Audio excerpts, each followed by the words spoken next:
اس مدنی منی کا تھوکنا تھا کہ کمال یہ ہوا کہ کنویں کا پانی جو ہے وہ اوپر آنا شروع ہو گیا، اتنا اوپر آیا کہ پانی چھلکنے لگا۔ اب حضرت نے وضو کر لیا۔ اب جب وضو کر کے فارغ ہوئے تو اس مدنی منی سے پوچھتے ہیں کہ سچ بتاؤ یہ کمال کیسے حاصل کیا تم کہ تمہارے تھوک کی برکت سے کنویں کا پانی اوپر آ گیا؟ تو مدنی منی کہتی ہے کہ میں درود پاک پڑھتی ہوں، یہ اسی کی برکت سے ہوا ہے۔ اب درود پاک کی برکت سن کر محمد بن سلیمان جزولی رحمۃ اللہ تعالی فرماتے ہیں بس ادھر ہی میں نے نیت کر لی کہ درود پاک کے متعلق کتاب لکھوں گا۔ اور کیا کمال کتاب لکھی کہ دلائل الخیرات لکھی، اور دلائل الخیرات شریف کے جو مصنف حضرت محمد بن سلیمان جزولی ہیں، ان کے بارے میں آتا ہے کہ جب ان کا وصال ہو گیا تو ان کی قبر سے مشک کی خوشبو آیا کرتی تھی۔ اب میٹھے اسلامی بھائیوں، واقعے سے کیا سیکھنے کو ملا کہ درود پاک اگر کثرت سے پڑھنے والا ہو، درود پاک سے سچی محبت کرنے والا ہو، تو اس کے کام ایسے کام بھی بن جاتے ہیں جو بظاہر انسان سمجھتا ہے کہ یہ کیسے ہوگا، بڑی مشکل میں ہوں، بڑی پریشانی میں ہوں، لیکن سرکار علیہ الصلوۃ والسلام پر درود پڑھنا یہ بے شمار برکتیں لاتا ہے۔ گویا یوں سمجھیے کہ آپ کسی مشکل میں ہیں، پریشانی میں ہیں، رحمتوں برکتوں کے کنویں سے برکت تو حاصل کرنی ہے، مگر اسباب کی ڈول اور رسی نہیں ہے۔ اگر درود پاک کی کثرت ہوگی تو انشاءاللہ آپ بھی رحمتوں اور برکتوں کے کنویں سے سیراب کر دیے جائیں گے۔ محبت اور شوق کے ساتھ درود پاک پڑھنا اپنا معمول بنائیے۔ آئیے محبت کے ساتھ بآواز بلند درود پاک پڑھیں۔ صلو علی الحبیب صلی اللہ تعالی علی محمد صلی اللہ علیہ وسلم۔ میٹھے میٹھے اسلامی بھائیوں، مدنی چینل کے ناظرین، سرکار دو عالم صلی اللہ تعالی علیہ وسلم کا مبارک گھرانہ، پیارے آقا علیہ الصلوۃ والسلام کا مبارک خاندان، نبی پاک علیہ الصلوۃ والسلام بڑی عظیم ہستی ہیں، بلکہ عظمت کہتے کس کو ہیں؟ وہ سرکار علیہ الصلوۃ والسلام کی سیرت کو پڑھیں تو پتہ چلتا ہے۔ آج نبی پاک علیہ الصلوۃ والسلام اور آپ کے خاندان کے ایک ایسے وصف، ایک ایسی عادت کی طرف کچھ توجہ دیتے ہیں اور کچھ مدنی پھول حاصل کرتے ہیں۔ پہلے نبی پاک علیہ الصلوۃ والسلام کا مرتبہ، سرکار کا مقام، سرکار علیہ الصلوۃ والسلام کی بارگاہ الہی میں عزت کیا ہے؟ سبحان اللہ، اس سے بڑھ کر کیا کلام کریں کہ نبی پاک علیہ الصلوۃ والسلام رب کے حبیب ہیں، اور جب کوئی کسی کا حبیب ہو جائے نا تو جو محبوب کا ہوتا ہے وہی سب کچھ حبیب کا ہو جاتا ہے۔ یہ دنیا میں بھی ہے، مثال کے طور پہ آپ کا کوئی بڑا پسندیدہ ہو، آپ کا بیسٹ فرینڈ ہو، آپ کا کوئی قریبی رشتہ دار ہو، آپ کا بچہ ہو، آپ کے گھر کا کوئی فرد ہو جس سے آپ بڑی محبت کرتے ہو، جس سے سب سے زیادہ آپ پیار کرتے ہوں گے نا، پھر اس کے لیے آپ کا سب کچھ حاضر ہوگا۔ اور اس بات کو امام عشق و محبت اعلیٰ حضرت نے بڑے پیارے انداز میں سمجھا دیا، ایک شعر میں سمجھا دیا۔ اعلیٰ حضرت لکھتے ہیں میں تو مالک ہی کہوں گا کہ ہو مالک کے حبیب۔ آقا میں تو آپ ہی کو مالک کہوں گا نا، کیونکہ آپ اللہ عز و جل کے حبیب ہیں۔ میں تو مالک ہی کہوں گا کہ ہو مالک کے حبیب، یعنی محبوب و محب میں نہیں میرا تیرا، یعنی محبوب اور محب میں اب میرا تیرا نہیں، جو محبوب کا ہے وہ محب کا ہے۔ اور اس حدیث قدسی سے بات اور سمجھ آ جائے گی کہ سرور کائنات صلی اللہ تعالی علیہ وسلم کا رب کی بارگاہ میں مقام کیا ہے۔ رب ارشاد فرماتا ہے لولاک لما خلقت الدنیا، اے محبوب اگر میں تم کو نہ پیدا کرتا تو دنیا ہی نہ بناتا، یعنی یہ زمین، یہ آسمان، یہ جنت، یہ سب کچھ، میں اور آپ، سب کچھ جو دنیا میں ہے وہ سرکار علیہ الصلوۃ والسلام کے صدقے ہے۔ آقا نہ ہوتے تو کچھ نہ ہوتا۔ اور اب یہ حدیث قدسی ذہن میں رکھ کر امام عشق و محبت اعلیٰ حضرت کا یہ شعر سنو، بچپن سے سنتے آ رہے تھے، مگر کمال دیکھیں اعلیٰ حضرت کا کہ جب بھی شعر لکھتے ہیں یا کسی آیت کی طرف اشارہ ہے یا کسی حدیث کی طرف اشارہ ہے یا کسی قرآنی واقعے کی طرف اشارہ ہے، کمال کرتے ہیں۔ اعلیٰ حضرت لکھتے ہیں وہ جو نہ تھے تو کچھ نہ تھا، وہ جو نہ تھے تو کچھ نہ تھا، وہ جو نہ ہو تو کچھ نہ ہو۔ اب یہ کیوں کہہ رہے ہیں وہ جو نہ ہو تو کچھ نہ ہو؟ ذرا دوبارہ سنیے حدیث قدسی، لولاک لما خلقت الدنیا، اے محبوب اگر تم کو پیدا نہ کرتا تو دنیا ہی نہ بناتا، وہ جو نہ ہو تو کچھ نہ ہو۔ کیوں؟ ارے جان ہے وہ جہان، جان ہے تو جہان ہے، آقا ہے تو دنیا ہے، اگر آقا ہی نہ ہو تو سب کچھ نہ ہو۔ وجہ تخلیق کائنات ہے میرے آقا، جن کے سبب یہ تخلیق کائنات کی گئی، ٹھیک ہے؟ اچھا دنیا بھی نبی پاک کا صدقہ، اور محشر کے دن یہ جو ساری دنیا کو محشر کے میدان میں جمع کیا جائے گا اور سب ایک ایک کر کے نبیوں کے پاس جائیں گے, حضرت آدم کے پاس جائیں گے, حضرت موسیٰ کے پاس جائیں گے, حضرت عیسیٰ کے پاس جائیں گے, حضرت ابراہیم کے پاس جائیں گے, اور سب کہیں گے کسی اور کے پاس جاؤ, میں آج تمہاری کوئی مدد نہیں کر سکتا. اور پھر یہ سارا محشر نبی پاک علیہ الصلوۃ والسلام کے دربار میں حاضر ہوگا. تو کچھ لوگ بڑا پیارا سوال کریٹ کرتے ہیں کہ جب دنیا کو پتا ہے, کتابوں میں لکھا ہے کہ شافعِ روز محشر تو پیارے آقا ہیں, تو محشر کے دن کیوں جائیں گے سارے نبیوں کے پاس؟ بھائی آپ نے بھی سن لیا نا کہ بھائی شفاعت کرنی نبی پاک نے, تو ہم کیوں جائیں گے محشر کے دن حضرت آدم کے پاس؟ کیوں جائیں گے حضرت موسیٰ کے پاس؟ ڈائریکٹ نبی پاک کے پاس کیوں نہیں جائیں گے؟ آئے ہائے, یہ بات بھی بڑے پیارے انداز میں مولانا حسن رضا خان صاحب سمجھاتے ہیں. فرماتے ہیں دکھائی جائے گی محشر میں شان محبوبی. یہ سارا کچھ جو کیا جا رہا ہے نا, یہ کسی مقصد کے تحت کیا جا رہا ہے. اب ڈائریکٹ سرکار کے پاس چلے جائیں, وہ اہمیت, وہ مقام پتہ نہیں چلتا. جب سب کے پاس جائیں اور سب کہیں میں نہیں کر سکتا, کسی اور کے پاس جاؤ ہیں, اور سرکار کہیں کہ میں میرے غلاموں تمہارے لیے موجود ہوں. دکھائی جائے گی محشر میں شان محبوبی, کہ آپ ہی کی خوشی آپ کا کہا ہوگا. کہیں گے اور نبی اذهبوا الی غیری, میرے حضور کے لب پر انا لہا ہوگا. تو ایک شاعر بڑی پیاری بات سمجھاتے ہیں کہ ایک تو سمجھ آ گئی کہ دنیا نبی پاک کے لیے بنی, اب یہ محشر کیوں سجایا گیا؟ شاعر لکھتے ہیں فقط اتنا سبب ہے انعقاد بزم محشر کا, فقط اتنا سبب ہے انعقاد بزم محشر کا, آقا تمہاری شان محبوبی دکھائی جانے والی. یہ ساری محشر کی بزم سجائی اسی لیے جائے گی کہ یا رسول اللہ آپ کا مرتبہ دکھانا. جبھی تو اعلیٰ حضرت ایک جگہ لکھتے ہیں نا کہ ایک دن کا مجھے بڑا انتظار ہے. کیا فرماتے ہیں؟ عرش حق ہے مسند رفعت رسول اللہ کی, دیکھنی ہے حشر میں عزت رسول اللہ کی. وہ دن سرکار کی عزت کو ظاہر کر دے گا, اور اس دن کیسی طاقت کھلے گی میرے آقا کی. امام عشق و محبت لکھتے ہیں ٹوٹ جائیں گے گناہگاروں کے فوراً قید و بند, حشر کو کھل جائے گی طاقت رسول اللہ. تو وہ دن تو سرکار کی عزت مقام کو اور ظاہر کر دے گا. اب یہ میرا موضوع جو ہے وہ سمجھنے کی کوشش کیجئے. کچھ سرکار کا مقام, عزت, مرتبہ ذہن میں رہے. اچھا پھر اور اختیارات دیکھیے. سرور کائنات صلی اللہ تعالی علیہ وسلم کی بارگاہ میں اللہ تبارک و تعالی کی کرم نوازی دیکھیے. رب ارشاد فرماتا ہے اے محبوب اگر تم چاہو تو یہ 2 مکے کے پہاڑ سونے کے بنا دوں جو تمہارے ساتھ رہیں. آقا نے کیا عرض کی, میں یہ چاہتا ہوں کہ ایک دن دے کے شکر بجا لاؤں, ایک دن بھوکا رہ کر صبر کر. اب ذرا غور کیجئے گا, دنیا میں ہمارا کسی ہمارے دوست کا, کسی ساتھی کا تعلق کسی بہت امیر آدمی سے ہو, کسی بڑے رئیس سے ہو, کسی بادشاہ سے ہو, تو بادشاہ کا جو قریبی غلام ہوتا ہے نا اس کے بھی انداز بڑے نرالے ہوتے ہیں. کسی غریب کے یہاں کوئی نوکری کرے اور کسی بہت امیر کے یہاں نوکری کرے, تو امیر کی نوکری کرنے والے کا لباس بھی اچھا ہوتا ہے, اس کے رہن سہن بھی بڑے اچھے ہوتے ہیں. جو اس امیر کے جتنا قریب ہوتا ہے وہ اس کو اتنا نواز رہا ہوتا ہے. اب ذرا غور کریں بلا تمثیل, میں صرف سمجھانے کے لیے عرض کر رہا ہوں کہ جو رب کے محبوب ہوں, رب کے حبیب ہوں, رب کے خزانوں کے مالک ہوں, اللہ تبارک و تعالیٰ نے یہ دنیا جس کے لیے بنائی ہو, رب نے جس کے بارے میں یہ فرمایا ہو کہ محبوب تم چاہو تو یہ پہاڑ سونے کے بنا دوں جو تمہارے ساتھ چلیں. اب اس حبیب کی زندگی کا انداز کیسا ہونا چاہیے تھا, اس حبیب کے جناب عیش اور آرام کی کیفیت کیا ہونی چاہیے تھی. وہ تو اشارہ کرے تو فرشتے حاضر ہو جائیں, وہ اشارہ کرے تو خزانوں کے ڈھیر لگ جائیں. اچھا اس کے بعد اللہ کے حبیب بھی ہیں, اور جو سرکار علیہ الصلوۃ والسلام کے صحابہ ہیں ان کے پاس مال کتنا تھا. حضرت عثمان غنی رضی اللہ تعالیٰ عنہ بے بہا قیمت, بے بہا جس کو آپ کہیں بہت سارے خزانوں کے مالک تھے, بہت زیادہ پیسہ تھا. حضرت عبد الرحمن بن عوف رضی اللہ تعالیٰ عنہ بے شمار دولت کے مالک ہیں, اور نبی پاک پر اپنا سب کچھ قربان کرنے کے لیے تیار ہیں. آقا اپنے غلاموں کو ہی اشارہ کرتے تو بہت سارے خزانوں کے ڈھیر لگ جاتے.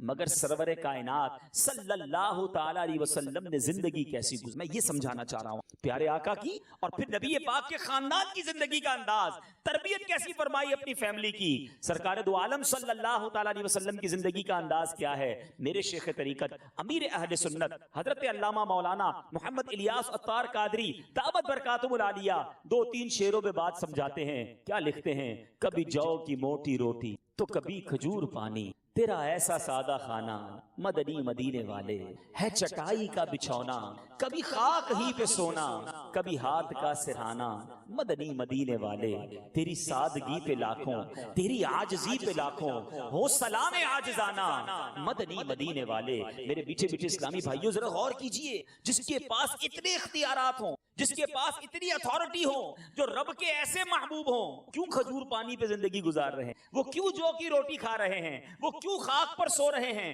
وہ کیوں؟ ہاں، میرے آقا کا لباس بعض اوقات 17 پیوند لگے ہوتے۔ سوچئے میرے بیٹھے اسلامی بھائیوں، آج کسی بڑے اچھے لباس پہننے والے کو ہم دیکھ لیں تو دل میں حسرت طاری ہو جاتی ہے کہ اتنا مہنگا لباس، میرے پاس تو بڑا نارمل سا لباس ہے۔ اتنے پیارے جوتے اس نے پہنے ہیں، میرے تو جوتے بڑے پرانے ہیں۔ ایسی مہنگی گھڑی اس نے پہنی ہے، میں تو ذرا غریب آدمی جو اپنی غربت پر، اپنے پاس کم نعمتوں پر حسرت اپنے اوپر طاری کرتے۔ سنو، جس آقا علیہ الصلوۃ والسلام کا کلمہ پڑھا ہے، ان کے پاس تو سب کچھ تھا، پھر بھی غربت کی زندگی، پھر بھی فقر کی زندگی ہے، پھر بھی سادہ زندگی ہے۔ سیرت نگاروں نے لکھا کہ نبی پاک صلی اللہ تعالی علیہ وسلم کے کاشانہ اقدس میں، یعنی میرے آقا کے گھر میں بعض اوقات کئی دن گزر جاتے، دھواں نہیں اٹھتا تھا۔ اس کا مطلب یہ تھا کہ چولہا نہیں جلتا تھا۔ تو کیا کھاتے تھے اگر چولہا نہیں جلتا تھا؟ تو کھجور پر گزارا، پانی پر گزارا ہے، کئی دن پکتا نہیں تھا۔ آج دوپہر کا کھانا گھر والے رات کو کھلا دیں تو منہ بن جاتا ہے، رات کا بچا ہوا دن میں کوئی گرم کر کے کھلا دے تو منہ بن جاتا ہے کہ یہ کیا ہوا، تازہ کھانا کیوں نہیں بنا، ہمیں ہمارے پاس یہ نعمت کیوں نہیں ہے؟ اے میرے بیچے اسلامی بھائیوں، میرے آقا کے مبارک گھر کی سیرت بتا رہا، نبی پاک کے گھر کے اندرونی حالات آپ کو بتا رہا ہوں کہ میرے آقا علیہ الصلوۃ والسلام کونین کے والی ہیں، مگر ایسی سادہ زندگی۔ اچھا، علماء نے اس پر بھی بحث کہ اس کے پیچھے راز کیا ہے، نبی پاک علیہ الصلوۃ والسلام نے کیوں بادشاہوں والی زندگی نہیں گزاری؟ آقا چاہتے تو بڑی شاندار، جس کو آپ کہیں مہنگے لباس، مہنگی خوشبوئیں اور زبردست سواریاں ہوتی، کیوں نہیں گزارا یہ سب کچھ؟ علماء کہتے ہیں اس کے پیچھے بھی امت سے محبت موجود ہے، امت سے پیار ہے۔ اچھا، امت سے پیار کیوں ہے؟ بہت سارے ایسے اسلامی بھائی ہوں گے جو غریب ہوں گے، تو میرے آقا علیہ الصلوۃ والسلام کی امت میں امیر بھی ہیں، غریب بھی ہیں، اور غریبوں کی تعداد زیادہ ہے۔ ذرا غور کیجئے، اگر نبی پاک علیہ الصلوۃ والسلام کی سنت یہ ہوتی کہ میرے آقا ہرن کا گوشت کھاتے تھے، میرے آقا فقط جو ہے وہ گوشت ہی تناول فرماتے تھے، مہنگی خوشبوئیں لگاتے تھے، بڑی قیمتی پوشاک، بڑا قیمتی لباس پہنتے تھے، سرور کائنات علیہ الصلوۃ والسلام کی سواریاں بڑی مہنگی ہوتی تھیں، تو بتاؤ اے غریب امتی سنت پر عمل کیسے کرتا ہے؟ غریب امتی آقا کی سنت پر عمل کیسے کرتا؟ میرے آقا کا امت سے پیار دیکھو، نبی پاک نے فقر و فاقہ کی سادہ زندگی گزاری کہ ہر غریب امتی آسانی کے ساتھ سنت پر عمل کر ہے۔ فاقہ کرنا تو سب کے لیے آسان ہے نا، سادہ لباس پہننا تو سب کے لیے آسان ہے نا، جو کی روٹی کھانا، کھجور کھانا، کدو شریف کھانا اور سادہ غذائیں کھانا، غریبوں والے کپڑے پہننا، یہ تو سب کے لیے آسان ہے۔ نبی پاک نے اپنی زندگی ایسی گزاری کہ میرا غریب امتی بھی سنت پر عمل کر لے، امیر امتی ہے تو سادگی اختیار کر کے وہ بھی سنت پر عمل کر۔ اب آئیے، یہ تو ہو گیا نبی پاک صلی اللہ تعالی علیہ وسلم کا اپنا انداز۔ اچھا، انسان خود بعض اوقات اپنے اوپر تو کچھ مشقت، کچھ جس کو آپ کہیں نا بوجھ اٹھا لیتا، لیکن اپنے بچوں کے لیے بڑا لاڈ پیار ہوتا ہے، اپنے بچوں کی تربیت اور اپنے بچوں کو تکلیف پہ نہیں دیکھنا چاہتا۔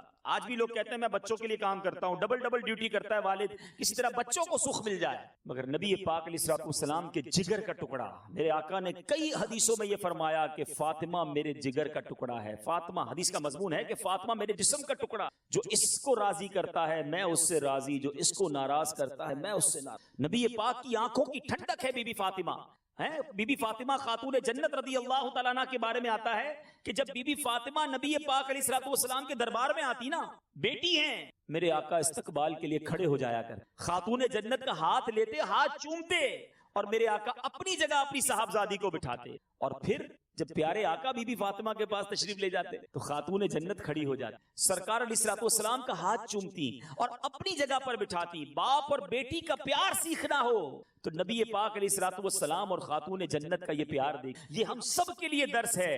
آج بہت سارے قبیلے، بہت سارے گاؤں، بہت سارے جناب خاندان ایسے ہیں جہاں بچی پیدا ہو تو منہ بن جاتا ہے، بیٹا پیدا ہو تو مٹھائیاں تقسیم ہوتی ہیں، اور بچی پیدا ہو تو منہ بن جاتا ہے۔ بعض اوقات خاندان میں لڑائی، بلکہ ایسا بھی بدقسمتی سے ہوتا ہے کہ بیوی کو طلاق ہی اسی لیے دی جاتی ہے کہ 3 بیٹیاں ہو گئی، بیٹا ہی نہیں ہو رہا،